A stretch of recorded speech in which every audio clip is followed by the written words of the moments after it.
Hello and welcome to another episode of This Much is True Crime. And as you've possibly seen, hopefully not distinguished with sound, because hopefully we still sound good, but it looks a bit different this time because we're on tour with you.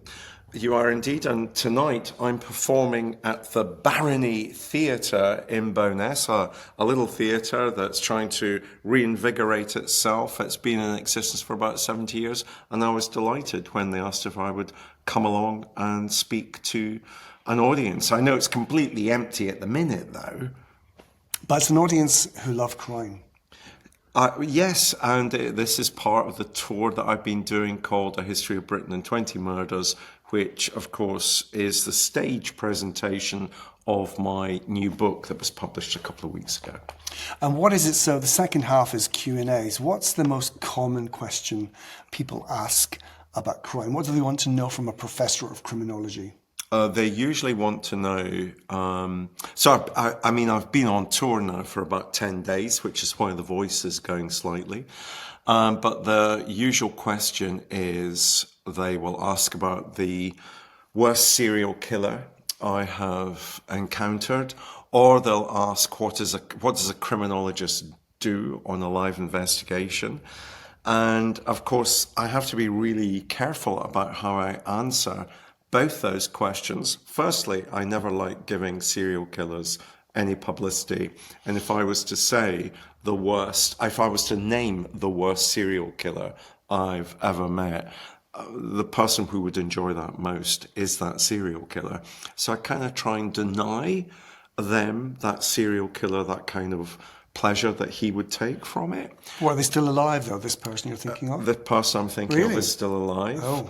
And so I do talk a little bit about Dennis Nielsen in the show, because of course Nielsen, in one sense, ironically, taught me a great deal about the phenomenon of serial murder. Because you were an apprentice governor, an assistant governor under training. And you signed him in?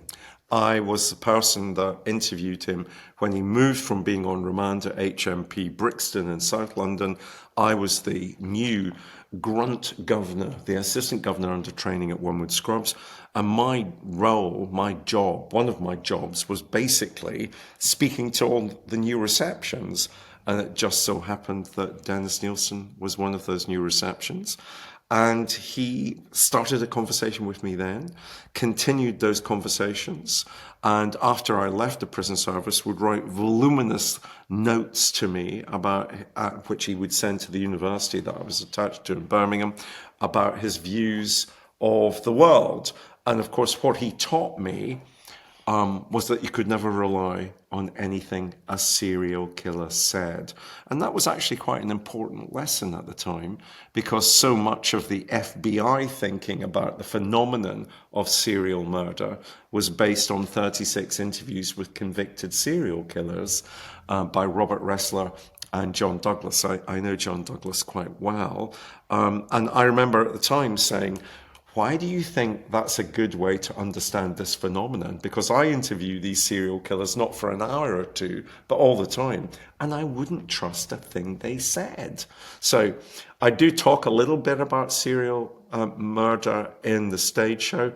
And then, of course, the second most common question about what does a criminologist do in a live police investigation? And as you know, I've shared with you, I did 2 live investigations this year. I signed confidentiality agreements. And so I can't really go into the minutiae of what it is that I do, but I can talk about roughly what it is that I would do, analysing statements that are made, interviews that the suspect has given, suggesting lines of interview that the police officers might not have considered, and really giving an opinion about crime scene stuff. Does Madeleine McCann come up at all? Rarely, actually. It's interesting, isn't it? Because our last episode of This Much is True Crime was with Graham Hill, was one of the detectives who was early on the scene on the Madeleine McCann inquiry. And that has been our most successful to date in terms of, I think, as we speak, 20,000 plays just on Spotify alone. And the interesting thing for me was, and I knew this was going to come, I actually switched off comments on some of the social media posts because I knew we'd get so many people, as we did, who just will not believe that the McCann parents themselves are not guilty or not complicit. Well, there's always conspiracy theory about every case. But this one in particular really kind of is ramped up. Just people will not let go of it. Why do you think that is? I don't know. Well, I think they blame the parents. First off, if you can't get them on killing their own child or covering up the fact that she may have had an accident and taking the body away, then let's get them on being bad middle-class parents who left their child alone, their children alone in the apartment, and how dare they? Do you personally get caught up in that conspiracy theory? Are you seen by people as being part of the cover-up in relation to what the McCanns might have done? I won't go into the kind of the details of, but yes, I mean, off the back of our podcast last week, one or two people have been saying, oh, you must be complicit, you put them on air on GMTV and then you had other things going on in your life, so maybe you're part of the whole kind of deep state cover-up, paedophilia, whatever it might be. It's bonkers, but people are buying into this. So I'm surprised you've not had questions on your tour. They rarely feature as part of the questions. Or maybe, sorry to, because it's got me going this one, maybe they wouldn't stand up or put their hand up in public to say, do you think the McCann parents themselves may have something to answer for? Would people be brave enough to do that, I wonder? I wonder if it's keyboard warriors only that engage in that kind of conspiracy deep state theory. The specific questions about offenders that I get on tour, because obviously I'm in Scotland at the moment, usually are about Bible John. I get a lot of questions about Bible John. Was Peter Tobin Bible John? I get that question quite a bit. Again, if we're thinking about serial killer questions.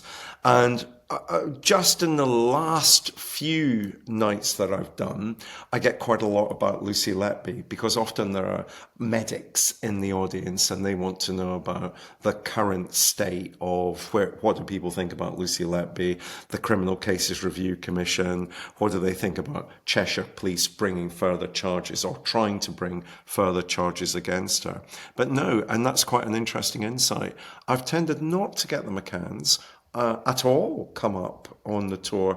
And this tonight in the Barony Theatre will be the 11th night on tour. Well, we just thought it'd be interesting this time for this podcast to talk about the future. And your tour seems to be doing so well. We were just thinking, should we take what we do? Should we take our podcast on the road as we're Scots in Scotland to start off with? And what would we talk about? And obviously we thought, shall we just talk about killings, murder, gangsters in Scotland, because we seem to have quite a few. And so to cut to the chase, we think we will go on tour in 2026 on a tour that we're calling Tartan Noir, talking about exactly those kinds of organised crime groups, some of the cases that you and I have covered, you as a journalist, me as a criminologist. And let's be honest, we've got quite a bit of material that we could be discussing, haven't we? Well, from Glasgow, where I was born, grew up, raised, going to school, the gangsters at the time, or the gangs at the time, Tongs, Yabas. I remember seeing lots of, spray paint graffiti. I remember there was a gang called the Mummies we had to be careful about. It brings in sectarianism and bigotry because are you Protestant, are you Catholic? And of course, we'd segregated schools and all that. As you're growing up, you have to sort of, navigate your way around that. But also we had the most amazing high-profile criminals, let's not forget, whether it's Jimmy Boyle or Arthur Thompson, the gangster. There were books written about our city, No Mean City, which described Glasgow in the 30s, was it? It was a book that was published in 1935. In the 30s, which was after the Depression, which was almost like Scotland's Chicago in terms of gangsters and how they ran the place. So there's a lot to talk about that comes out of this part of the world. But can I just say, and you've shared on the podcast before, my favourite thing that you did there was say Tongs Yabas in that lovely middle-class elocution lesson way that you did. And of course, that No Mean City approach that describes the gangs in Glasgow in the 1920s and 30s. It particularly focuses on gangs in the Gorbals area of Glasgow at that time. As we know, the Gorbals got knocked down. A lot of it got knocked down in the 1960s. It's been kind of redeveloped since then, best known for the Citizens Theatre in Glasgow. And of course, people associated with the Citizens Theatre are There's a connection. David Heyman, who I went to see as pupils at school in Glasgow, we were taken to the Citizens Theatre. We saw quite a lot of actually Shakespeare productions, but very trendy ones. Yeah. So it wasn't actually based in Shakespeare's time, but they'd have whether it was Hamlet, based in East Germany and various different productions. But it was amazing. And David Heyman, who one of my friends at school, Carol, that's her brother. David was one of the leading lights of the Citizens Theatre, and he's now the patron of this and trying to keep this little theatre going. And one of the interesting things about the reputation of Glasgow... And he played Jimmy Boyle in A Sense of Freedom. And of course, Jimmy Boyle, you mentioned earlier, and Jimmy Boyle's somebody I've interviewed. And I just thought A Sense of Freedom was one of the most amazing books because, of course, Jimmy Boyle went to the Barlinnie Special Unit, turns his life around as a result of therapy. I'm very associated with psychotherapeutic approaches to dealing with violent offenders. Jimmy Boyle always denied the murder that he got convicted of, though, and was sent to prison for, although I think I'm not doing him... I'm not libeling him, slandering him in any way, because I'm sure he's admitted to other murders that he had committed, but he did not do the murder that he got sentenced for. But the whole image of the no mean city, the Glasgow no mean city, stems from the kind of social and economic circumstances of the 20s and 30s. And one of the things that's not unique to Scotland or unique to Glasgow, but particularly associated with Glasgow, is the fact that those gangs are based on sectarianism. The gangs would be about, are you Catholic, are you Protestant?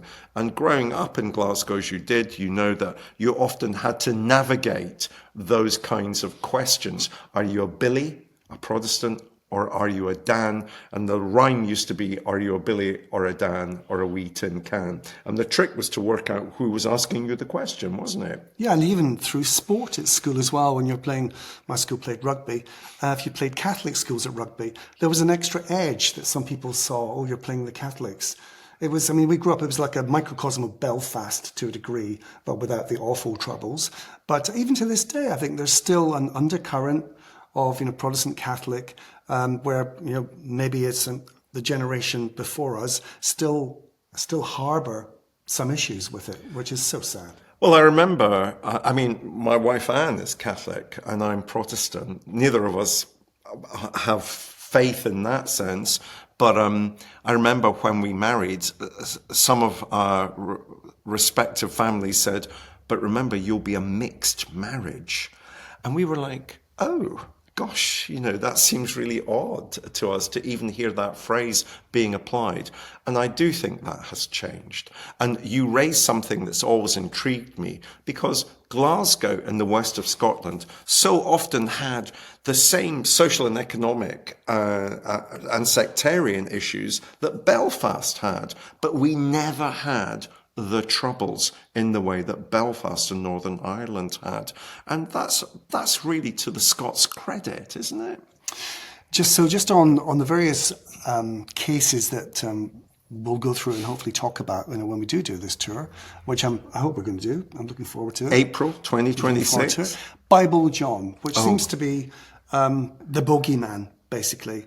Growing up, again, it's a case to this day that still is a mystery, and we still don't know who Bible John was. You have your views on it, but no one has definitely said this was Bible John. Where did the Bible John moniker come from? Well, it seemingly came from interviews given by a woman who travels with, goes in a taxi and travels away from the Barrowland Ballroom with... She's been out for the night at a dance. The Barrowland's a very famous dance hall in Glasgow. She gets picked up by a man who gives his name John. Her friend gets picked up by a man who also gives his name as John. Both women realized that that was probably a pseudonym because they were probably married. That was what they presumed at the time. And she was trying to describe the first John, who disappears. Nobody's been ever able to trace who this man was that was in the Barrowland with the two women, one of whom is going to end up dead. And she said he disappears into the night, and she travels across Glasgow in a taxi, and there's a man who we now know as Bible John who started to quote things from the Bible. She said that he hated Hogmanay, and he would prefer to pray, that kind of stuff. And so one of the journalists said, so there's the other John and there's Bible John, and that's how the name came about. And to this day, we still don't know who Bible John was. He was never caught. He was never caught. I have obviously, as you know, which I think is why he comes up in the stage show I'm doing, because I wrote a book which was called, very grandly, Closing the Case on Bible John, because I suggest in that book that Bible John was Peter Tobin. And Peter Tobin looks remarkably like the picture that was produced in the 1960s, because we have this woman who witnesses this man and shares a taxi with him. And so, there's a painting of who Bible John was. Peter Tobin looks remarkably like that man. There are discrepancies. Some people would deny he looks like that. And he has a difference in terms of his teeth, and there are kind of dental things. But I suggest in that book that Peter Tobin is Bible John. The weakness of my argument in the book was always the second murder. There are 3 murders attributed to the same killer. But all I can say is that nobody's ever disproved my hypothesis.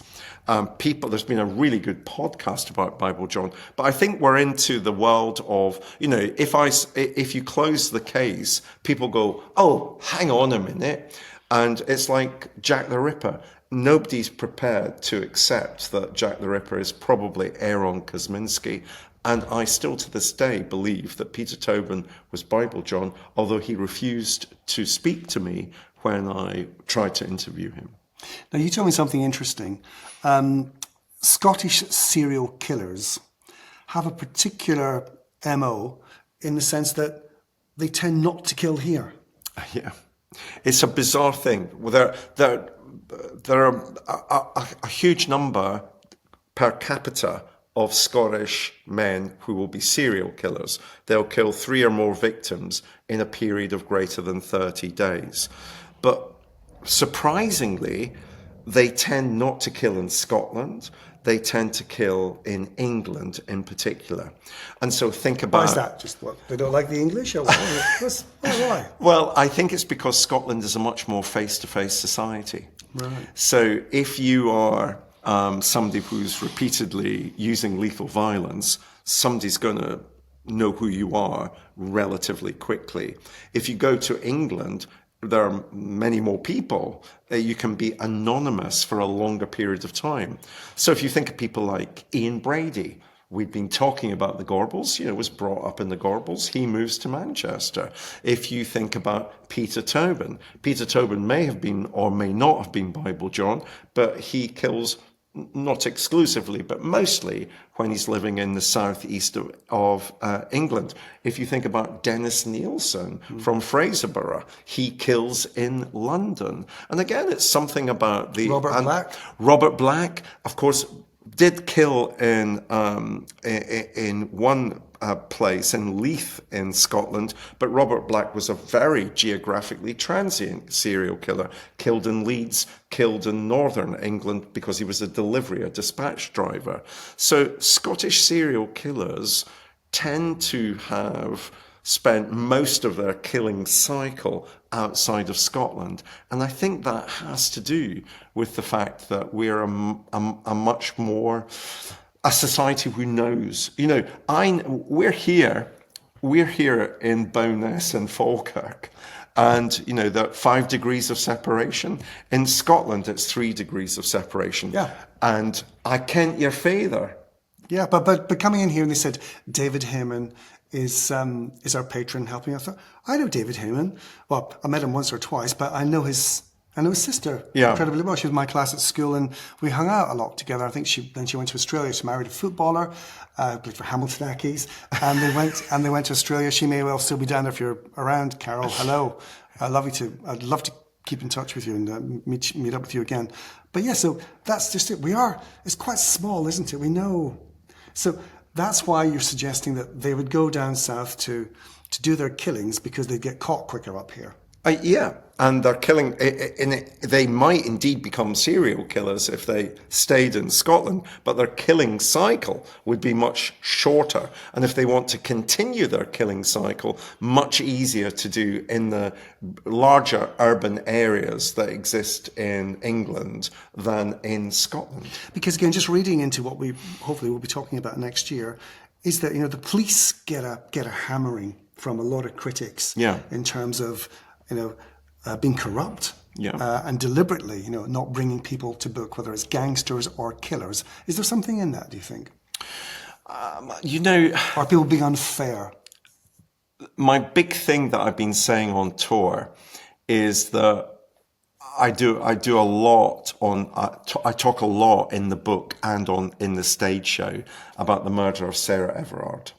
And I talk, therefore, about how Sarah Everard's murder in 2021 in London created a real debate about police culture. And what is it we expect our police to do? Who do we expect our police to be accountable to? And I think that Sarah Everard's murder has opened up some territory whereby many, many more people, specifically women, are prepared to criticize what our police do and how they should be reorganized. And interestingly, on the tour in Scotland, I say in Scotland, I say down in England, well, look at what they did with Police Scotland. There used to be, a number of regional police forces, and then I think in the mid-2020s, they amalgamated those regional forces into a national police force. People, when they hear that in England, are very reluctant to accept that might be a model of policing that would save money and actually be better directed, I think, than the 43 separate police forces that exist in England and Wales. But do you think in the 60s and 70s, the police were unhealthily close to the crime world, the underworld, in a city like Glasgow? Without any shadow of a doubt. And you don't need to take my word for that.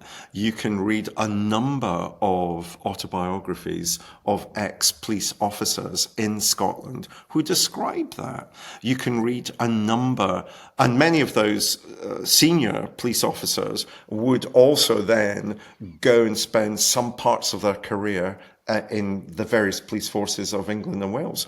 And often they were recruited because they had to deal with corruption in the police forces that they had been working for.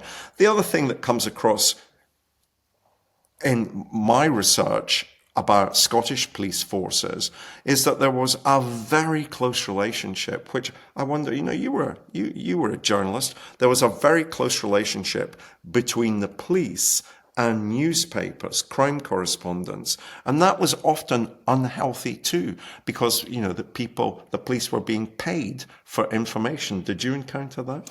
I didn't offer police any money, and they didn't come asking for money. But no, I know, and I wasn't a crime correspondent, although I covered quite a few of the big crime stories up here. But no, that did happen. Absolutely, that went on. Much less so now. But certainly, yes, they would have their favourites.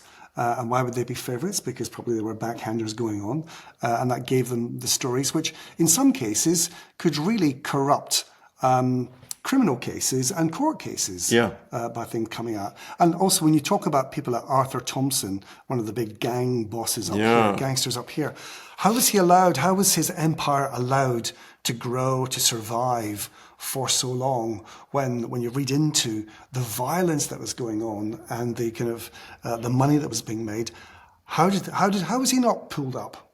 Well, again, because there was a great deal of fear. One of the things about Arthur Thompson was the fear that existed in relation to what he was prepared to do to keep anybody that might have been willing to give information to the police quiet. And I think he used to crucify people. He used to nail them to floors and things, so there was extreme violence used all the way up to lethal violence. And I think we go back to that sense that there were, because of the money that he could make, he could use that money to corrupt a number of detectives who would have been willing to have brought him to justice. Arthur Thompson, I never interviewed Arthur Thompson, but I did interview Paul Ferris at some length, who was a strong man for Thompson's gang for a while, although there was a falling out. Turned. There was a turn, wasn't there? But I interviewed Paul Ferris, and Paul Ferris was a really interesting interviewee because, of course, I'm fascinated by lethal violence. I'm fascinated by that organized crime world. And Paul Ferris gave me a real insight into the lengths that people would go to make sure that their business was going to be successful. There's a terrible story about Arthur Thompson's funeral, wasn't it? That's right. Well, I think it was on the day of the funeral, or the night before the funeral, a car was found with the bodies of two men inside, been shot in the head, shot in the anus, excuse me. And this was meant to be on the route that Arthur Thompson's cortege was going to take. Arguably, or suggested, it was that the Thompson family had ordered the killing of these two who'd been part of Arthur's death themselves. And so this was a tit for tat, but this was so, and it was left there deliberately on the funeral route so that Arthur's coffin would pass it. Just an extraordinary story. One of the things, again, I say in the stage show, though, Martin, is that, the no mean city reputation of Glasgow. Glasgow in 2006 was the murder capital of Europe. Per capita, there were more murders in Glasgow than in any other city in Europe. 10 years later, by 2016, Glasgow's murder rate had been more than halved because of the Glasgow violence reduction strategy. And I kind of have said, murder, you can reduce the incidence of murder in your community if you get the right approach. And the Glasgow violence reduction strategy was an amazing success. But in exactly the same way I say about Police Scotland in England, if I talk, especially to the Met, if you talk to them and say, but have you ever looked at the Glasgow violence reduction strategy? It was an amazing success. They don't want to know about it. No, but David Cameron did, because there was the strategy to take the power out of the Glasgow gangs, especially in Carlton, which really worked, because what they did was they found out that, it's no surprise, these gangs are hierarchical structure. If you take out the head of them, and that's what they did, they took out several of the heads of it, and the footmen, had really nowhere else to go, nothing to do, so they offered them, what about work? What about, housing? So all these other agencies moved in, and they reduced very quickly the threat of those gangs. They just dissipated when you take out the top of it. And David Cameron saw that, and he tried to replicate that in other cities in the UK. So that certainly works. So that's what Glasgow has been very good on. And I know they're doing sort of drug schemes just now, which I think are working in some cases, perhaps not in others. But I wanted to talk as well, because we're giving away what we might be talking about in the next two, but that's good. We're just throwing through ideas what might be on the content. I also want to talk about, tell me if you do or you don't, Glasgow detectives in literature and on TV, in the media. We love Taggart. Come on. And Laidlaw. Rebus, although he's an Edinburgh cop, but he's still Scottish. Annika, who I love, Nicola Walker, who plays that's on Channel 5 just now. Moved on to BBC One, I believe. I love that too. I think for some reason Scotland has given growth to some fabulous characters. Oh well, without doubt, and some fabulous literature, and the Laidlaw sequence with the McIlvanney books were just extraordinary, and that was really what first interested me. But also up until then, I'd been watching Softly Softly and Z Cars and things like that. I'd never really come across a detective who you're always going to look up to as the police and give them respect, who was really flawed. Yeah.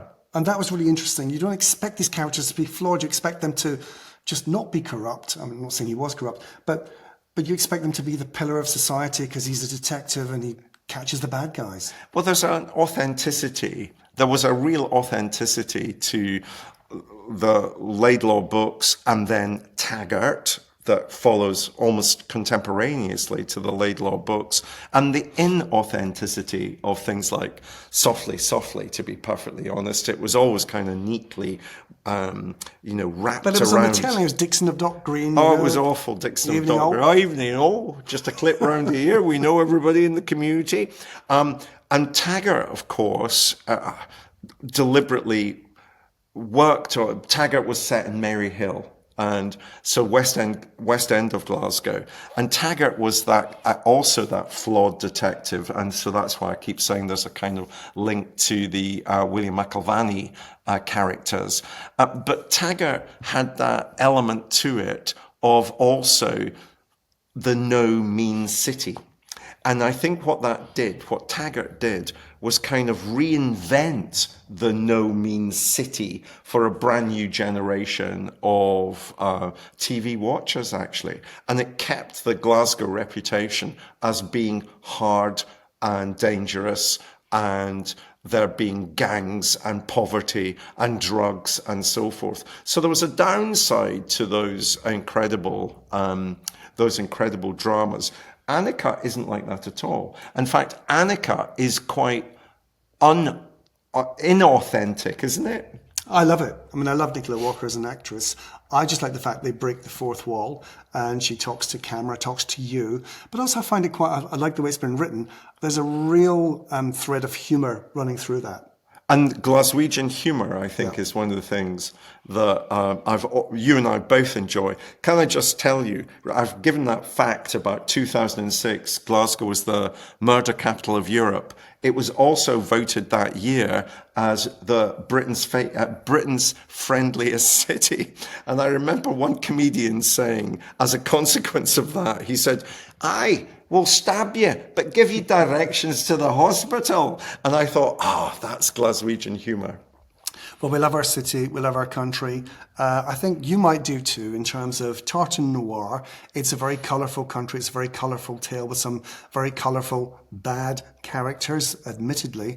But I know of no other space, again, quite a small community in terms of population we have that has given birth to so many stories. Oh, yeah. And listen, we've been talking about, I know you like some of the new Scottish literature around crime, but set in Scotland. And we're stealing the title, Tartan Noir, from a literary festival that happens in Scotland every year, the Bloody Scotland Festival.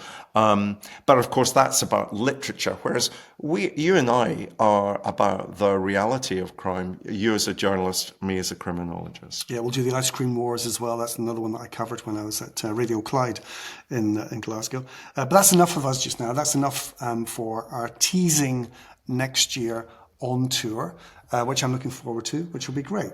Talking all things crime with a Scottish angle to it. And are you going to stay and listen to me? I'm going to stay and see what goes on in Bo'ness tonight. Bo'ness. But thank you for listening and watching. And thank you to the people of Bo'ness for allowing us into this lovely old theatre. I think it is a really lovely theatre, and if you live in this area, please do come along and support it. Theatres like this are really important within a community.